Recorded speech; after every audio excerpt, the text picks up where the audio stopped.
Well, ladies and gentlemen, that was Aisha. Thank you, Aisha. आप आई, बहुत बहुत शुक्रिया आपका. एंड रात के 2 बजे अपने भाई के साथ आई हैं, तो इनका बहुत बहुत शुक्रिया. Thank you so much.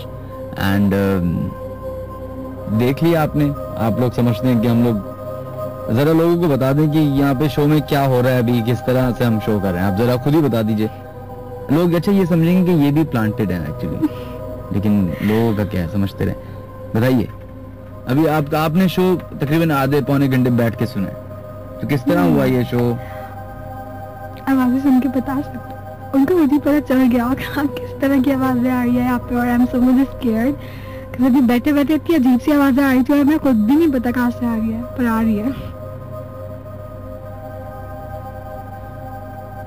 चले, थैंक यू आयशा, बहुत बहुत शुक्रिया आपका. टेक केयर और अपना ख्याल रखिएगा. 2:02 हो चुके हैं. Ladies and gentleman, you guys are tuned into Horror FM 105.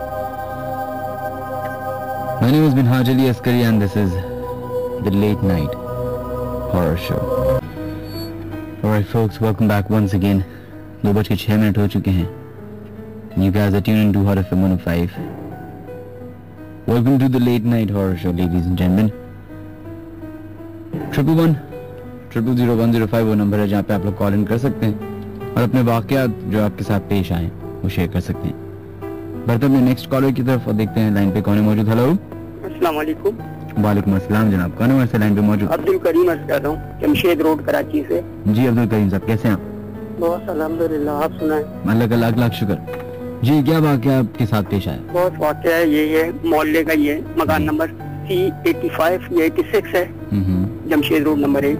सही. 6 लोगों की फैमिली, 2 कमरे का मकान, अंदर बेरी का दरख्त, बेरी का घना दरख्त जिसे कहते हैं ना, घना दरख्त. वालिद साहब की डेथ होने के बाद, मतलब वालिद साहब की जैसे डेथ हुई है, जिनकी मैं आपको बता रहा हूँ, उनके वालिद साहब की डेथ हुई. उनके 2 कमरे थे, एक कमरे के अंदर जो सहन के साथ ही समझ ले दरख्त था. तो वालिद साहब की डेथ के बाद तो उसको गुस्ल देने के लिए मेरा ख्याल है एक टहनी काटी गई है उसकी, दरख्त की. जगह तंग थी, इस वजह से थोड़ा उसको कम किया गया ना. तो वो काटी गई. उसके बाद उनकी गुस्ल हुआ, उनकी तदफीन हो गई वालिद साहब की. उनके बाकी 5 लोग बचे. अच्छा, ये दरख्त कटने के बाद तकरीबन आप यकीन करें 1 साल के अंदर अंदर उनकी वालिदा की डेथ हुई. वालिदा की डेथ हुई उसी साल, 1 साल में. उसके बाद असल में इनकी एक बेटी, सबसे बड़ी बेटी थी मुन्नी नाम था उनका. एक बेटी, इनके बाद एक बेटा था, जहूर नाम था उनका. उसके बाद एक बेटी फातिमा और एक जायदा. 4 लोग थे, ये 4 बच्चे थे इनके. इन 4 बच्चों में से एक बच्ची जो थी फातिमा, वो पड़ोस में 3 घर छोड़ के उधर आना जाना उस बच्ची का ज्यादा था. तो उन लोगों ने ये समझ लिया कि उन लोगों ने अपने उनको बच्ची को जो है ना गोद ले लिया था. वो बच्ची ज्यादातर जो है वहीं रहती थी, अपने घर कमाती थी, ज्यादातर उसी घर में रहती थी. अच्छा, ये वालिदा की डेथ के बाद दूसरे साल बड़ी बेटी मुन्नी, उसकी डेथ हुई. अल्लाह जानता है, कोई बीमारी नहीं थी उसको, कोई ऐसी बात नहीं थी, बिल्कुल सही थी, मगर शादी नहीं हुई थी, उसकी डेथ हुई. उसके थोड़े अरसे के बाद एक और बेटी थी उनकी, शाहिदा. ये जो शाहिदा थी छोटी थी सबसे, और वो जो फातिमा थी वो तो जाहिर है वो तो ज्यादातर बराबर वाले घरों में रहती थी उसके पड़ोस में, तो वो इस वजह से वो बची. बाकी रहा जब थोड़े अरसे के बाद जब उसकी मुन्नी की जब डेथ हुई तो शाहिदा की भी थोड़े अरसे के बाद डेथ हो गई. इसी दौरान जहूर जो था इनका, उसकी शादी हो गई. सिर्फ ये अकेला ही था उस घर में, क्योंकि इनकी जो छोटी बहन थी जो इसकी फातिमा, वो बराबर वालों में रहती थी. उन लोगों ने उसकी शादी कहीं और कर दी, ब्लाइंड एरिया में. और अच्छा, ये शादी हुई, उसके बाद एक बच्चा भी हुआ उसका. उसी दौरान जो है थोड़े अरसे के बाद उस जहूर की भी डेथ हो गई. सही. हाँ, जहूर की भी डेथ हो गई. तो ये लोग बड़े परेशान हो गए, बोले यार क्या सिलसिला है.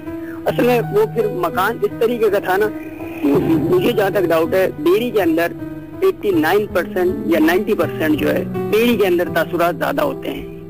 और अगर आप कहते हैं कि नीम के अंदर होता है तो 0%। नीम में बिल्कुल इसलिए नहीं होता है कि नीम होता है कड़वा। एक बादाम का दरख्त, एक पीपल का दरख्त, एक बेरी का दरख्त, ये मेन 3 चीजें हैं। तीन ऐसे दरख्त हैं जिनमें 100% मुझे चांस है कि उसमें होता है। बेरी में तो 100% होता है। हाँ, तो ये डेथ हो गई। उसके बाद फिर जो है फातिमा आई, उन्होंने जो है मकान को बेचा। उसके बाद थोड़ा यानी पैसे जो है थोड़े अपने पास रखे, बाकी जो है उसकी वाइफ को दिए। वो बच्चे को लेके चली गई, उन्होंने मकान बेच दिया ना। अच्छा, ये जो रहने आए ये 2 भी लोग थे। इन लोगों ने सबसे पहले क्या किया, एक बकरा मंगाया, पूरा दरख्त कटवाया, उस दरख्त की जड़ के अंदर उस बकरे को ज़िबा किया गया। उस बकरे को ज़िबा करने के बाद जो है ना, सब माशाल्लाह आप जो ऐसा है 3 मंजिला घर बना हुआ है कंफर्म करने के लिए जमशेद रोड नंबर 1। मैंने आपको बताया था मार्टन का, चावला फ्लैट के सामने मार्टन हो गया, अपना ये इस्लामिया कॉलेज हो गया, ये अपना मार्टन का एरिया सारा जो है ना तकरीबन भारी है। और मुझे ऐसा लग रहा है जैसे आपके पीछे भी आवाजें आ रही है। और हमारा पूरा तकरीबन स्टेशन जो है वो हिला हुआ है आज। नहीं, एक वाकया और है, इंशाल्लाह नेक्स्ट सैटरडे आपको सुनाऊंगा। मगर मेरी बड़ी ख्वाहिश थी कि मैं आपकी तरफ आता। आप मुझे बुलाएं, जिस टाइम भी बोले मैं आपकी तरफ हाजिर हो जाऊं। बिल्कुल, आप एक काम करेगा, आप अपनी जो है कांटेक्ट नंबर हमें ईमेल एड्रेस पे भेज दें, djminhaj@radio.fm। ठीक है, तो उस पे आपको हमारे यहाँ के लोग जो है वो कोऑर्डिनेट कर लेंगे आपसे। अच्छी बात है। सही जी, अच्छी बात है। थैंक यू जी। ओके बॉस, अल्लाह हाफिज़।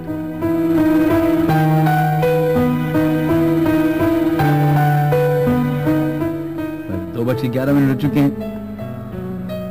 Moving on towards the next caller, देखते हैं 111000105 पे कौन है मौजूद लाइन पे। हेलो अस्सलाम वालेकुम। वालेकुम अस्सलाम जनाब, कौन है हमारे लाइन पे मौजूद?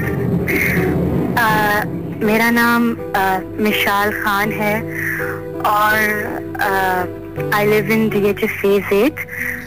मैं DCW कॉलेज में पढ़ती हूँ। ये अभी ये मेरा अपना, this is my own experience जो मैं आपके साथ शेयर कर रही हूँ। और ये बहुत रीसेंट बात है। हम यहाँ फेज 8 में शिफ्ट हुए थे 1 साल पहले। तो लाइक कुछ महीनों तक तो इट वाज ऑल राइट, मतलब सब ठीक चल रहा था। लेकिन फिर उसके बाद मुझे किसी की प्रेजेंस महसूस होने लगी। मतलब I did not see anyone अपने घर के अंदर। आई फेल्ट लाइक, जी हाँ, मुझे ऐसा लगने लगा कि देयर इज समबडी, कोई है आसपास जो मतलब दिखता नहीं है। अच्छा, पहले तो आई इग्नोर्ड, मतलब लाइक आई थॉट कि मेरा कोई वहम वगैरह है, तो पहले मैंने इग्नोर कर दिया। फिर उसके बाद जब मुझे बहुत ज्यादा वो दिखने लगा और जब भी मुझे कभी महसूस होता कि वो चीज मुझे दिख रही है या मेरे आसपास है, तो मुझे इत्र की स्मेल आने लगती है हल्की हल्की। फिर उसके बाद ये सब मैंने अपने बहन भाइयों के साथ डिस्कस किया, तो फिर दे टोल्ड मी कि एग्जैक्टली मतलब ऐसा ही कुछ उनके साथ भी हो रहा है। फिर उसके बाद हमें कुछ नहीं दिखा, हमें उस चीज ने परेशान नहीं किया, कुछ नहीं किया। लेकिन एक दिन क्या हुआ कि मेरी सारी फ्रेंड्स मेरे घर पर आई ना, निदा, मिनाहिल, मोमल, एवरीबॉडी, सब मेरे घर पर आए। तो फिर वो सब भी इस बात की गवाह है कि उन्होंने कोई किसी चीज को महसूस किया। और मैं ये यकीन के साथ कह सकती हूँ कि कोई चीज थी, बिकॉज मेरे घर में I have a cat in my home ना। तो वो बिल्ली अक्सर ऐसा बिहेव करती कि कमरे से बाहर, वो कमरे के दरवाजे पे खड़ी होती है और उसको जैसे कमरे के बाहर कुछ दिख रहा है, और मतलब बहुत ज्यादा वो डर जाती। जैसे जानवरों का एक एक्सप्रेशन होता है डर वाला, वो अपना फर फुला लेते हैं, और मतलब वो कंटिन्यूसली वो ना बाहर देखती रहती। तो this was really very very scary. फिर थोड़े दिनों तक तो मतलब कुछ नहीं हुआ।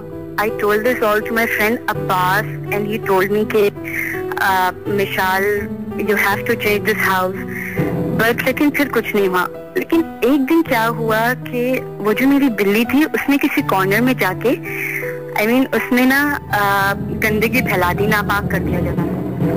उसके बाद से जो कुछ होना शुरू हुआ है, I cannot, मतलब too scary। कुछ 1 हफ्ते बाद ही मतलब मेरी बिल्ली मर गई, और कभी हम देखते तो दीवारों पे खून की छींटें होती, और कभी कभार आई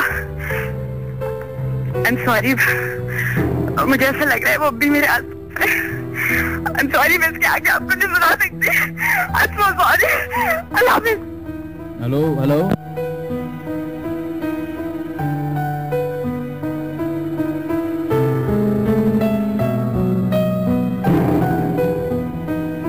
आई डोंट नो कि ये क्या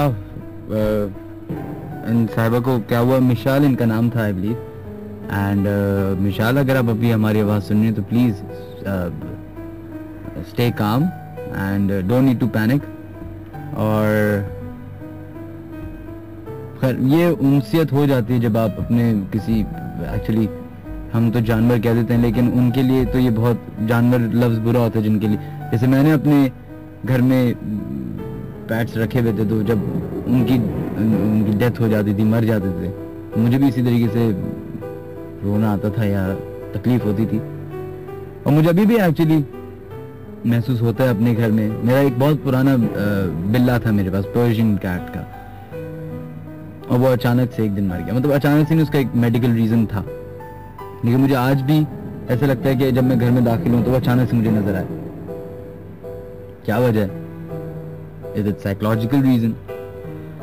क्या असल में होता है?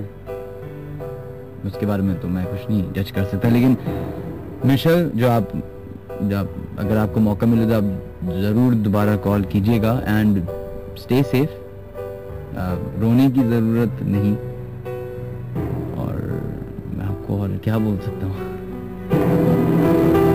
ऑलराइट, खैर the show must go on. हम बढ़ते अपने नेक्स्ट कॉलर की तरफ, देखते हैं 111000105 पे लाइन पे कौन है मौजूद अब, और कौन सा ऐसा वाक्य है जो हमसे शेयर करना चाहेंगे। Hello hello hello hello hello hello, अस्सलाम वालेकुम जनाब। वालेकुम सलाम जी, कौन है वैसे लाइन पे मौजूद? उमर बात कर रहा हूँ। जी उमर, किधर से कॉल कर रहे हैं आप? हेलो हेलो, अस्सलाम वालेकुम। जी उमर, वालेकुम अस्सलाम। किधर से कॉल कर रहे हैं आप? कराची। जी जनाब, बताइएगा क्या वाक्य आपके साथ पेश आया? मेरी टीचर थी टूबा, सही, उनके साथ वाकया पेश आया था। बताइए। वो जब वो छोटी थी तो वो एक बिल्डिंग में रहती हैं, तो उसमें से जब वो बहुत छोटी थी तो उनको खिड़की में से किसी ने धक्का दिया। सही। और वो जब उनके घर में ऐसी चीजें हैं, और फिर वो नीचे जाके गिरी तो उनकी तकरीबन, ऊपर से गिरी तो उनके तकरीबन हाथ पैर जो थे तकरीबन बहुत ज्यादा चोट लगी। तो गाड़ी के ऊपर गिरी थी, इसलिए वो थोड़ा बहुत बच गई थी। तो मतलब जी, ये कैसे कह सकते किसी ने धक्का, मतलब हो सकता है घर वालों, बच्ची आप कह रही छोटी थी, तो बच्चे होते ना, छोटे बहन भाई होते, वही धक्का दे देते हैं। नहीं, उनके घर में कोई नहीं होता। बचपन से घर में अकेली रहती है। तकरीबन वो 4-5 साल की थी उस वक्त, तो नॉट सो स्मॉल ऑल्सो। अच्छा, और इसके अलावा कोई वाकया जो आपके साथ हुआ या आपकी फैमिली वालों के साथ? इसके अलावा मेरी सिस्टर के साथ हुआ था एक दफा। जी बताइए। एक दफा वो रास्ते में लेटी हुई थी, तो उनको किसी ने, मतलब के रास्ते में बीच में, दरवाजे के बीच में बैठी हुई थी, तो उनको किसी ने थप्पड़ मारा था कि, और कहा था कि यहाँ से हट जाओ, और बीच में से, रास्ते में से। और ये उसी घर की बात करें जहाँ पे आप रहते हैं? जी एग्जैक्टली यहीं पर ही जहाँ पे हम रहते हैं, बादाबाद पे। अच्छा, मतलब ये आपकी बहन आपके करीब है अभी जिनके साथ? जी बिल्कुल करीब है। तो वो आ सकती है, आ सकती है, उनको इजाजत है? एक सेकंड मैं बात कर रहा हूँ। हेलो हेलो जी, अस्सलाम वालेकुम। वालेकुम अस्सलाम। जी क्या नाम है आपका? जी आमना। आमना? जी जी आमना, क्या हुआ था आपके साथ, आप बताइए।